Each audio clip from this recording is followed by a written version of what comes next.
Good evening, Dada. Good evening to all the members, Evening, good evening. and welcome again to our Zoom session.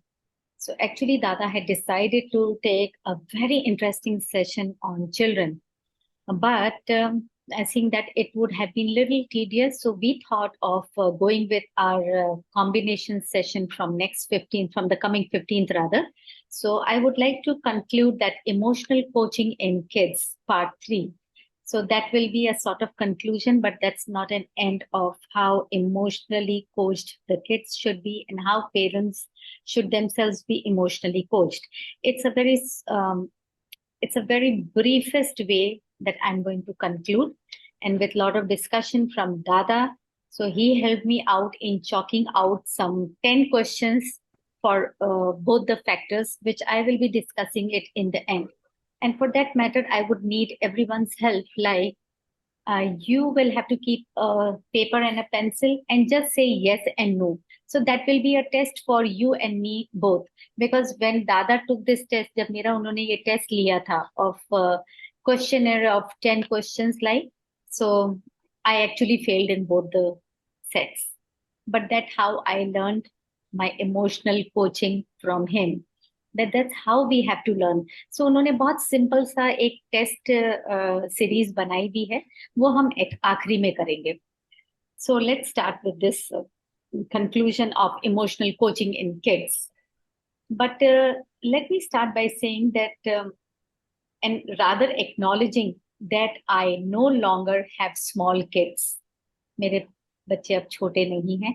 I have well crossed past that stage some 2 decades ago, and now ये जो चीज बोलते हैं ना, generation gap, it has doubled. When I was having the small kids and when I'm not having the small kids, like it's the gap of 2 decades. And I see a huge generational gap. rather मुझे ऐसा लगता है कि मैं अब ancient हो गई हूँ. There has been so much vast changes in how to raise a child. But एक basic जो चीज होती है, to emotionally bond with your child never changes. Whether your kids have grown up, या आप दादा दादी नाना नानी बन गए हो, या आप नए पेरेंट हो, या आप पेरेंट हो जिनके बच्चे 20 साल के हैं, those few things of coaching emotionally strong kids never changes. So but I would say that whatever I say, take it with a pinch of salt and rely more on your judgment. You are the best doctor, you are the best therapist for your child. As far as very small children are concerned, like age from 1 to 7, I strongly believe that experts are hazard to your health. They are hazard to your children's health. You are the best doctor, best therapist for your own child. This I'm repeating again. Why? Because we as doctors, we as therapists, we as like anything we say on videos or the books, only helpful if whatever we are saying is taking you closer to your own heart's judgment in raising your children, then it is helpful. Otherwise, please go on your gut feeling as far as raising your own children is concerned. Now, a very beautiful thing which John Gottman has said, and rather, Dada keeps on repeating this on and off. जब भी हमारे patients होते हैं जिनके बहुत छोटे बच्चे होते हैं, so we keep on repeating the same thing, and which I'm going to say it again. Children grow and develop the way they do largely as a result of how and what and why we are speaking to them, or whatever we are saying to them. We are hypnotizing our children into disliking them. Trust me, we are actually, I'm repeating, we are actually hypnotizing our children into disliking their own self due to our overwrought, जिसे कहना चाहिए ना, unhappy emotionals. जो हमारे emotions होते हैं, जितने भी वेरियस हमारे इमोशंस है, फ्रस्ट्रेशन वाले हैं, एंगर वाले हैं, या जो भी हैं, जो कि ज्यादा हैं of compared to the happy ones, they are more because we are so preoccupied, we are so occupied with numerous of things each and every day that we have to go through, uh, that affects the behavior of a child. Our attitude affects the behavior of our child. And let me tell you that every adult in 5 adults, will either need a psychiatric help, they need a therapist, they need medication to relax, or they are in the unhappy marriage. Trust me, guys, children are watching you and it affects them very strongly. They fear your behavior. जब घर में माता पिता लड़ते हैं या जब mummy में बहुत कुछ अनाप शनाप हम लोग कई बार बोल जाते हैं, हमें बोलना तो बहुत होता है उनके बिहेवियर की, गुस्सा हो रही है और जो भी हो, हम उनके कैरेक्टर पे चले जाते हैं कि तुम इतने आलसी हो, तुम इतने गंदे तरीके से रहते हो, तुम में अक्ल नहीं है। ये जो स्ट्रॉन्ग वर्ड्स हम कभी गुस्से में बोल देते हैं, trust me, seeps insecurity in them, it seeps fear in them. So please mind your language, please mind your tone, please mind your expression. They are watching you every moment. Parenting is not a job, it's not a part-time job, it's a 20-year job. अगर आपने तो समझ जाइए, एक बार को तो आप job change कर सकते हैं, बाहर की जॉब चेंज कर सकते हैं, ये जॉब आपको चेंज करना अलाउड नहीं है. You have to give your 20 years, 24 by 7, watching your moves, watching your words, watching your behavior pattern. आप अपने हस्बैंड के साथ, आप अपनी वाइफ के साथ कैसे डील कर रहे हैं, आप अपने बड़ों के साथ कैसे डील कर रहे हैं. Kids are watching your every movement and whatever unhappy we are doing, that teach. Madam, किसके किसके मोबाइल से आवाजें आ रही है, देखो जरा. दादा, हाँ, मैं एक बार सबको म्यूट कर देती हूँ. This is so bad. Guys, kindly mute yourself.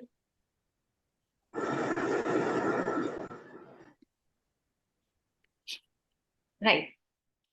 So all that behavior pattern जो भी वो बच्चे देखते हैं, they fear those things and further they suppress their own feelings and their own emotions. अब suppression क्या होगा? Which will seep out in the failing of academics, which will seep out in their behavioral issues, which will seep out in their physical issues like asthma, cold, cough, frequent fever आना, frequent cold आना, skin problems आना. तो ये जो सारी चीजें हैं, ये इमोशंस पे डिपेंड करती हैं. Right now we will not go into the details of what happened because of the emotional imbalances. जो भी पैथोलॉजिकल कंडीशंस होती है, we will not go into that because that session I have exclusively kept for दादा. And from his experience of dealing with 1,000 children, so he has made a whole session of कौन सी remedy का कौन सा बच्चा कैसा होता है. So that session we will go further. We will conclude this session today that kids experience due to emotional imbalances के साथ हम क्या कर सकते हैं as a parent. We will conclude that today. So ये चीज एक बहुत सुंदर सी चीज थी. As this happens, ये जो इमोशनल इम्बैलेंस होता रहता है, we too have inherited. हमने भी इनहेरिट किया है. It is like a tradition. क्योंकि हम जब छोटे थे ना, तो there was a generation gap. We were not allowed to speak. वो होता था कि बहस मत करो, right. There was no sort of discussion. जब मम्मी पापा को कोई चीज समझ में नहीं आती थी, बहस मत करो, बड़ों के सामने बोलो मत. So traditionally we that thing is seeped into us and we have inherited that. कई जगह पे हम वो चीज करना चाहते हैं अपने बच्चों के साथ. और कहाँ करना चाहते हैं? where we understand that children are smaller, they are less rational, they are less experienced and they are less powerful. We are more powerful. जहाँ हमें चुप करना होता है, जो चीजें हमने इनहेरिट की हैं अपने पेरेंट्स से, वही वही चीज हम रिपीट भी करना चाहते हैं कई बार. And those things are kids are taking, right. And sometimes वो हमसे मतलब छुप के कुछ काम करते हैं, या फिर ये कह सकते हैं वो हमारे से ज्यादा खुल के बात नहीं करते क्योंकि उनको पता होता है कि अभी डांट पड़ जाएगी या अभी बोल दिया जाएगा. तो कई बार होता है कुछ बच्चे गलत करके आते हैं, हमारे मुंह से अनानास निकल जाता है, मैंने कहा था पहले ऐसा होगा. You know, that is something they always fear. उनको पता है कि आप ये बोलने वाले हो, उनको ये भी पता है उन्होंने गलती कर दी. So this is a very, you know, this is a very first step that they are being strong, that they are being brave in accepting their own mistake. और फिर हम उससे ऊपर ये भी कह दें कि कहा था मैंने ये चीज. So that's a wrong attitude. अगर if they are being brave in accepting their wrongdoings, ये तो एक्सेप्ट करना ही पड़ेगा हमें कि भाई बड़े होंगे तो गलतियां करके ही, गलतियों से सीख के ही बड़े होंगे. So there we have to be empathizing with them. There we have to bring them closer to us rather than pushing them away.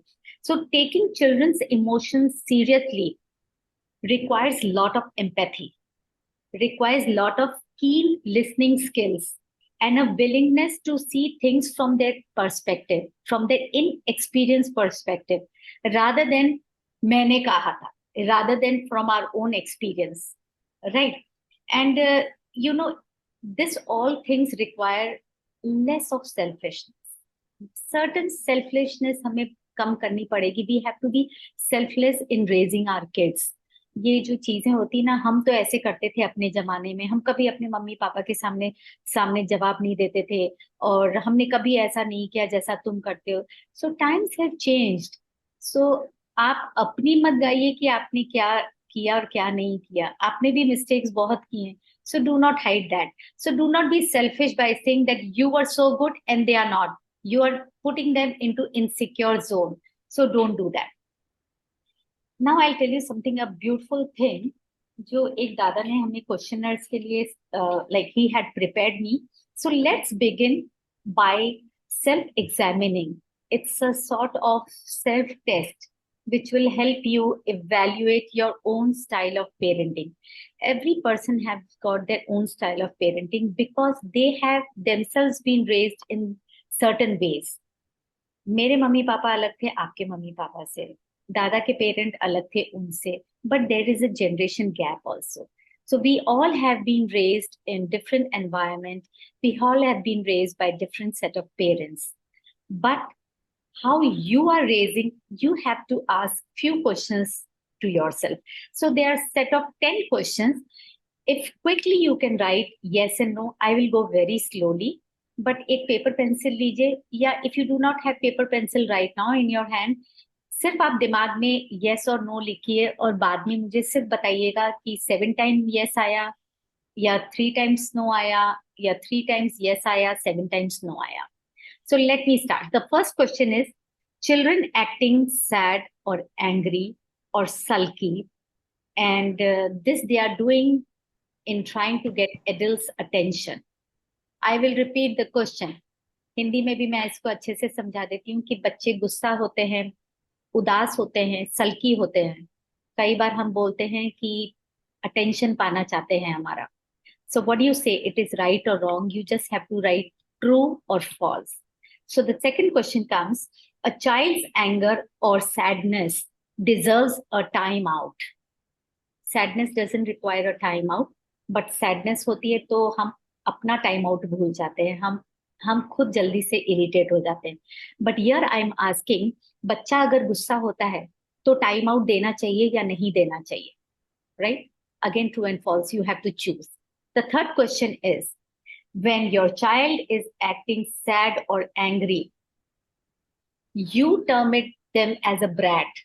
जब गुस्सा होता है, बहुत सारा गुस्सा होता है बच्चा, या अक्सर गुस्सा होता है, तब आसपास वाले लोग सबसे पहले कहते हैं बहुत बदतमीज बच्चा है, बहुत ब्रैट है.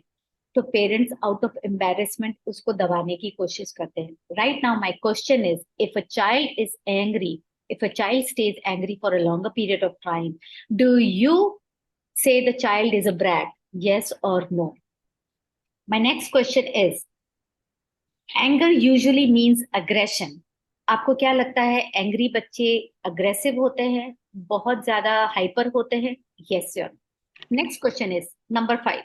Children get sad or angry to get their way. अपना उल्लू सीधा करने के लिए, या not exactly. I'm not very good in Hindi, but I will just say कि children get sad or angry to get their way. जो चीज उनको चाहिए तब वो ज्यादा गुस्सा करते हैं, या सल्की ऐसे करके बैठ जाते हैं, मैं नहीं करूंगा, आपने मेरे लिए ये नहीं किया. You know that kind of children. So write true or false. Next question, question number 6. Do you set limits on child's anger?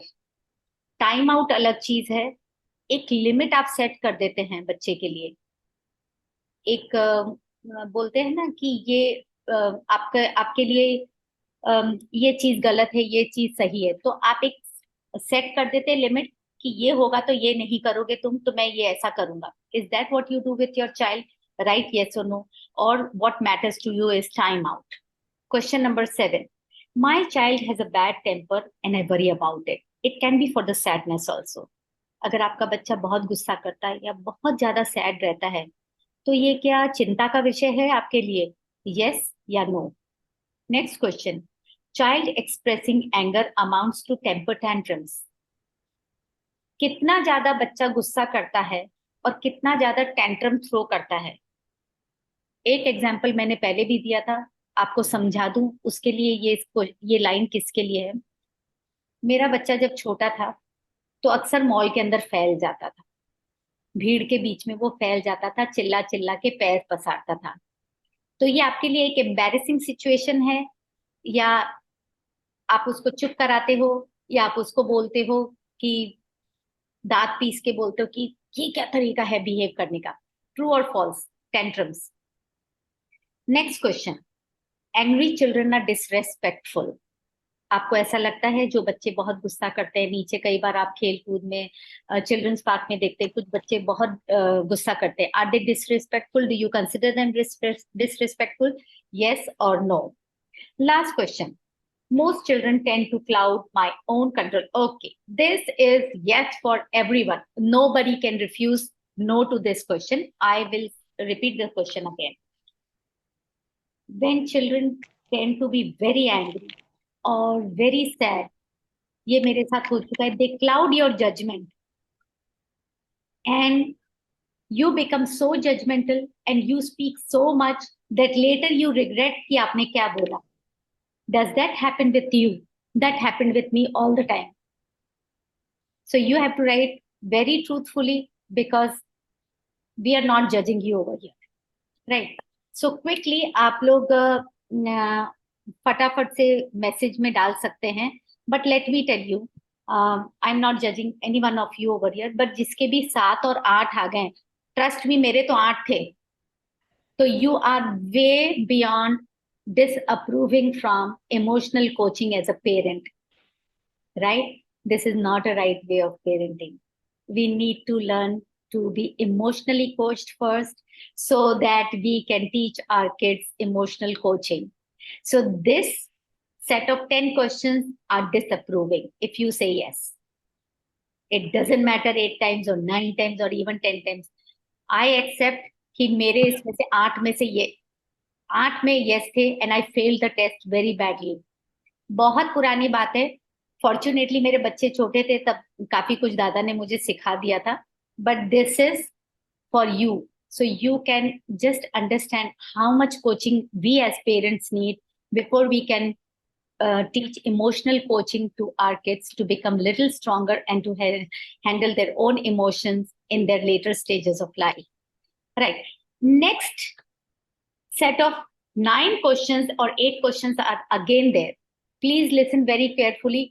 ये क्वेश्चन जो दादा ने बनाए थे ये बहुत ब्यूटीफुल क्वेश्चंस हैं और इसका भी आंसर आप यस और नो में दीजिए, बट यू विल वंडर कि ये क्वेश्चंस उन्होंने क्यों पूछे होंगे. So the first question comes your way, when my child is sad और angry, when my child is sad और angry, is it time to get close और not close to the child? जब बच्चा बहुत गुस्से में या बहुत सैड है, do you want to get close to your child और not? Second question comes your way. When your child is sad or angry, is it a time to solve the problem of the child or not? Yes or no? ये सारे के सारे yes ही हैं, let me tell you. क्योंकि जो हम already yes कर चुके हैं ना, जहां पे no होना चाहिए था, तो ये दादा ने ये सेट ऑफ क्वेश्चंस बनाए हैं कि ये सारे के सारे yes ही होने चाहिए. So this is not a test, this is just a test for yourself to understand कि अगर आप ये नहीं कर रहे हैं तो ये करना जरूरी है. The third question or the third answer comes your way. When my child is sad or angry, I tell my child that I understand you. It is okay to be angry. It is okay to be sad. The fourth answer comes your way. When my child is sad or angry, I try to help my child explore the possibilities of what is making them sad or angry. हमें दबाना नहीं है उसका anger, हमें दबाना नहीं है उसकी सैडनेस, गुस्सा करके या दांत भींच के. हमें बताना है कि एक्सप्लोर इट, टेल मी कि what is making you sad, what is making you angry. Fifth answer comes your way, but the most important thing is Ask them what is making them sad. Ask them what is making them angry. मन में आपको भी पता है कि आपका कोई behaviour pattern है जिसकी वजह से बच्चा गुस्सा हो गया है, बट उससे पूछिए कि क्यों हो गुस्सा। कई बार क्या होता है, बच्चे को पता नहीं होता है कि वो फ्रस्ट्रेशन है या वो गुस्सा है, या वो बच्चा सैड है या उसके रोने की इच्छा है। तो उससे पूछिए, ask them to label the emotion, make them learn how to label their emotions, differentiate between the emotions. Sixth answer comes your way. Children have the right to be angry. Children have the right to feel sad. Children have the right to feel all the emotions that you feel. बच्चे छोटे भले ही हैं, inexperience भी हैं, आपसे less powerful भी हैं, but emotions wise तो सेम इमोशंस हो सकते हैं जैसे आपके हैं, because they are watching you. So they have all the right to be angry. They have all the right to be sad. Next answer comes your way. Number 7. Children who are getting angry and sad. So now the most important thing is that when they are angry or sad, give them a hug. उनको ये मत बोलो कि सारा time तुम ऐसे ही करती हो, सारा टाइम तुम ऐसे ही करते हो. Now is the time to let them stand for themselves. Let them own up their own things. Let them not be embarrassed of their emotions.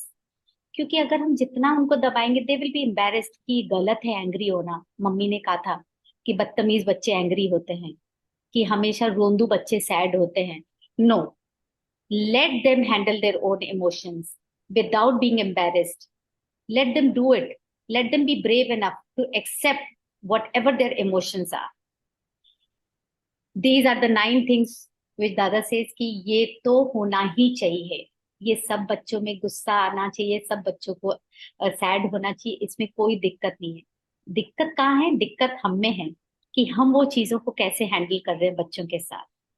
So here I go back to my first part of emotional coaching, part 1, where John Gottman, he said those 5 golden rules, which I will repeat again. ये देखिए, ये एक बहुत सुंदर सी चीज है. हम है ना बुक्स में पढ़ते हैं कि 5 steps to easy emotional coaching, लेकिन आप देखिए कि ये हमारे बड़े बुजुर्ग पहले भी करते थे. And trust me, we are a lot of highly frustrated parents. मुझे बहुत अच्छे से याद है, मेरी मदर इन लॉ को मैंने कभी भी गुस्से में नहीं देखा. I never heard her raise her voice. And that is a beautiful thing which I see in my husband. He never gets angry. In 30 years of my married life, I have never heard him raise his voice. I have never seen him angry, because that's what he got from his mother. So it is not, we need to learn from our elders. और इतने सारे लोगों को दादा ने पढ़ाया है, मैंने उनको इतने सालों में कभी गुस्से में नहीं देखा. हाँ, पढ़ाई के लिए उन्होंने फिर मुझे बोल दिया कि आज ये होमवर्क क्यों नहीं किया, बट वो जो गुस्से वाला गुस्सा होता है ना, गंदे अपशब्द बोलने वाला, वो मैंने उनको कभी नहीं देखा. वो ही इंसान ये सारे क्वेश्चंस बना सकता है जिन्होंने ये एक्सपीरियंस किया हो और जिन्होंने ये सब चीजें नहीं की हो, एक्सपीरियंस फ्रॉम अदर्स, और जिन्होंने कभी चिल्लाया नहीं हो. So you see, now I will repeat those 5 golden rules which we have already done, but they have been written in books by John Gottman, and they are, the first one is that listen to your child. Most important is that जब बच्चा बोल रहा है तो उसे काटिए मत, उसकी पूरी बात सुनिए. Second is that empathize with your soothing words and physical affection.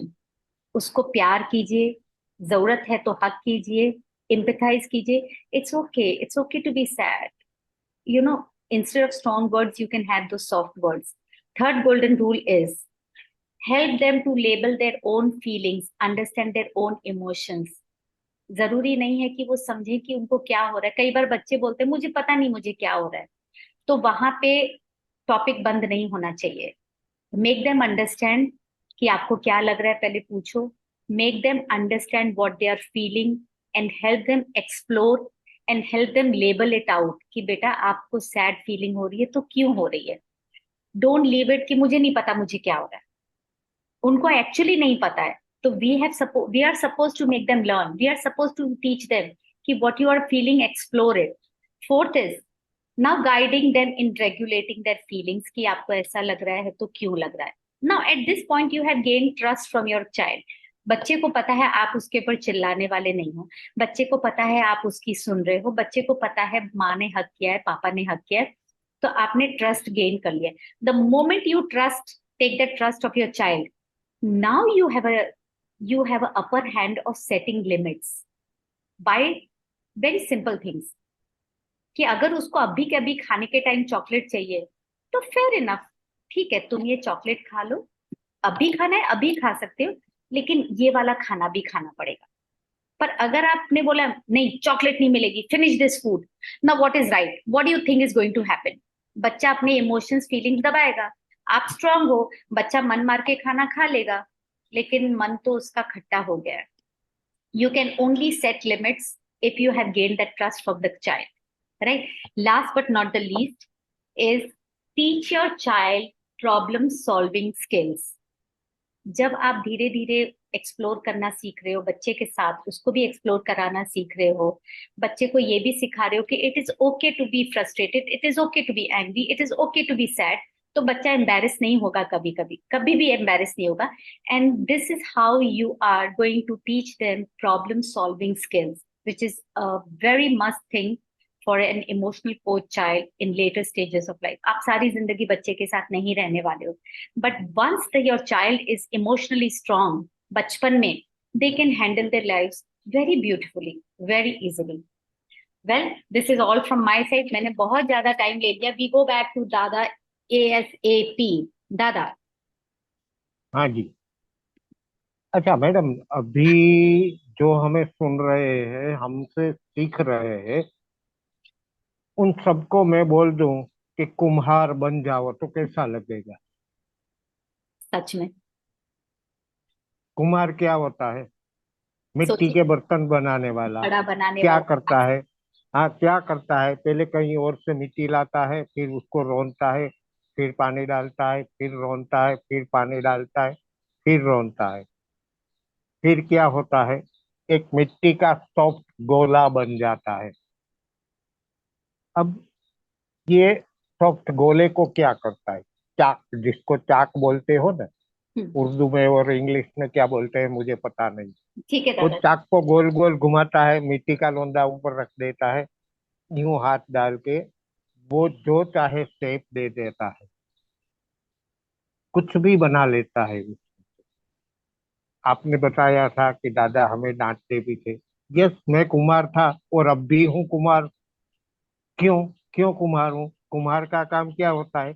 जब वो पोट बनाता है ना, तो उसका एक हाथ मिट्टी के गोले के अंदर जाता है, वो शेप देता है, और शेप बिगड़ न जाए इसके लिए वो बाहर से उसको थपथपाता रहता है। तो मेरा डांटना, आपको डांटना या किसी और को डांटना इसी टाइप का होता था।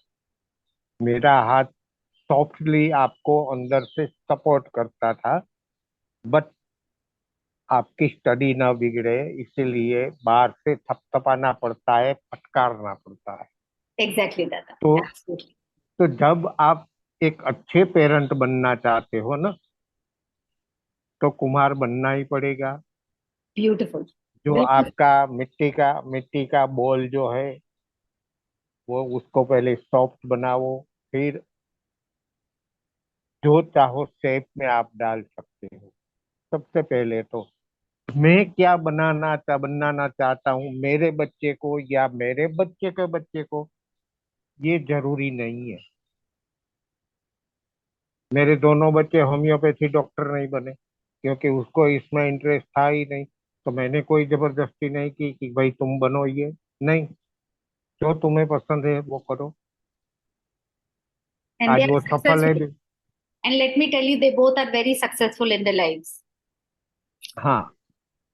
अब मेरा जो बड़ा पोता है ना, 10-12 साल का है, उसकी मॉम उसको वेकेशन में अदर एक्टिविटीज कराती है। म्यूजिक में ले जाती है, आज तबला में ले गई, एक हफ्ता हो गया, बच्चा बोलता है मुझे ये पसंद नहीं। हारमोनियम में ले गई, मुझे ये पसंद नहीं। स्केटिंग में ले गई, थोड़ा सा स्केटिंग छोड़ा, सीखा, छोड़ दिया। बॉक्सिंग में ले गई, थोड़ा सा बॉक्सिंग सीखा, छोड़ दिया। मैं देखता रहता हूँ। ये जमाना नहीं अपने बेटे और बहू को बोलने का, ये जमाना नहीं कि आप ये गलत कह रहे हो। शांति से देखते रहो। फिर जिस सब्जेक्ट में बच्चे को इंटरेस्ट है ना, वहीं पे उसको ले जाओ, वो उसमें नाम बनाएगा। आपने बोला था कि भाई देखो, देखो बच्चे क्या करता है, आप जो कहोगे ना, छोटे बच्चे की बात है, जो कहोगे वो शायद वो नहीं करेगा, बट जब वो आपको देखता है ना कि मेरी मोम क्या करती है, मेरे पापा क्या करता है, मेरे पापा कैसे खाना खाता है, मोम कैसे खाना खाती है, वो आराम से वो सीख लेगा। बट आप जब तक उसको डांट डांट के बोलोगे छी, ऐसे थोड़े खाना खाया जाता है, नहीं सीखेगा। आप आराम से बैठो, शांति से खाओ, वो टाइम पे मोबाइल को बंद कर दो, आपका बच्चा वही करेगा। अगर आप भी मोबाइल चालू रखते हो और फिर कंप्लेन करते हो कि मेरा बच्चा खाने खाने के वक्त भी मोबाइल नहीं छोड़ता, तो ये करेगा, आपको देख के करता है ना। बच्चा बिगड़ा हुआ नहीं है, आप बिगाड़ रहे हो उसको। नंबर टू, आप बच्चे को लव करो, उसकी हर विश, हर इच्छा पूरी करो, बट एट ए टाइम नहीं। मैं मेरे दोनों बेटे को यही कहता हूँ, बच्चे ने डिमांड की ये ले दो, उसको बोल दो अभी मुझे प्रॉब्लम है, इनकम कम है, तेरी ये चीज आएगी बट अभी के अभी नहीं। अभी के अभी भी वो लेके दे सकता है, बट वो बच्चा बिगड़ जाएगा, उसको आदत हो जाएगी कि मैं वो जो चाहूँ वो अभी के अभी मुझे मिलनी चाहिए। बच्चे को जीतना सिखाओ, बट साथ साथ में हार Settling. को भी डाइजेस्ट करना सिखाओ कि हर बार जीत नहीं होती, कभी हारना भी पड़ता है। ये बात है। तो बच्चे को सिखाने के लिए, पढ़ाने के लिए, अच्छी तरह से ट्रेन करने के लिए माँ बाप को कुमार बनना पड़ेगा। कुमार को इंग्लिश में क्या बोलते हैं?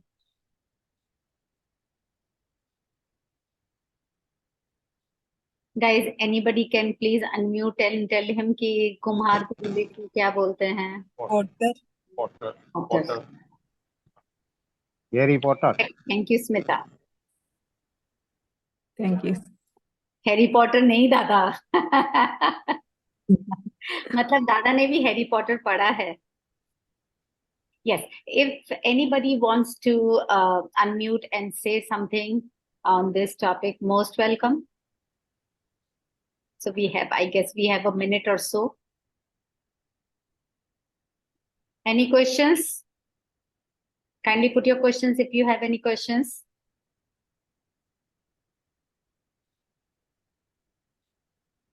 ठीक है दादा, I think before concluding and before it finishes off, let me tell you that we are starting Dada's combination and will be teaching many homeopathy general combinations for different things like colic or dysentery or diarrhea or constipation. Many of such 20 plus 5. 5 if we have time. That will be a gift from Dada. वो 5 उन्होंने हमसे भी छुपा के रखी हुई हैं फिलहाल. But we will be teaching 20 combinations, which is starting from 15th. So 15th will be an introduction session of Dada, Dr. Sonal and myself. And we will साथ में इतना भी बता दो कि हम जो कॉम्बिनेशन बनाते हैं, बताएंगे ना, वो आप अपने घर पे प्रिपेयर कर सकते हो एकदम बिना सिम्टम्स देखे। वो कॉम्बिनेशन आप यूज